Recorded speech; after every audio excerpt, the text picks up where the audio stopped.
દક્ષિણ ગુજરાત અને સુરત શહેરના સૌથી મોટા સૂફી સંત હજરત ખ્વાજા દાના સાહેબના 430મા ઉર્સની ઉજવણી કરાઈ રહી છે। આ દરગાહ પર સતત 4 દિવસ સુધી ઉર્સનો મેળો ભરાય છે। મોટી સંખ્યામાં હિન્દુ મુસ્લિમ સહિત તમામ ધર્મના લોકો શ્રદ્ધા સુમન રાખે છે।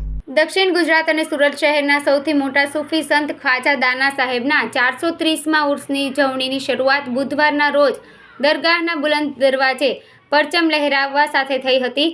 દરગાહના મુખ્ય સેવક ફિરોજ બાબા, તેમના ભાઈ સિરાજુદ્દીન બાબા અને તેમના પુત્રો સહિત સુરતના સૈયદ અગ્રણીઓ અને બરોડા ખાનગાહે રિફાઈ ગાદીથી ખાસ પધારેલા સૈયદ કમાલ બાબાના સુપુત્ર સૈયદ નૈયર બાબાની હાજરીમાં રિફાઈથી થયો હતો।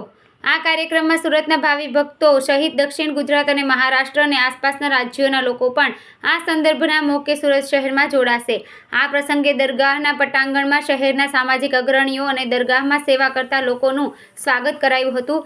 સાથે સૂફિઝમના અમન, ભાઈચારા અને શાંતિના સંદેશ વહેતા કરાયા હતા। આ સાથે ખ્વાજાના દરગાહ ખાતે પરિવાર વર્ષોથી સેવા કરતા ફિરોજ બાબા, તેમના પુત્રો અને સિરાજુદ્દીન મુન્ના બાપુએ ઉર્સ શરીફ નિમિત્તે તમામ તૈયારીઓ પૂર્ણ કરી હતી।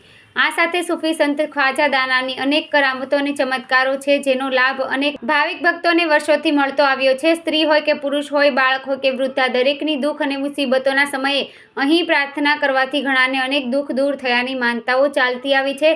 તેના વિશે દરગાહના મુખ્ય સેવકે માહિતી આપી હતી।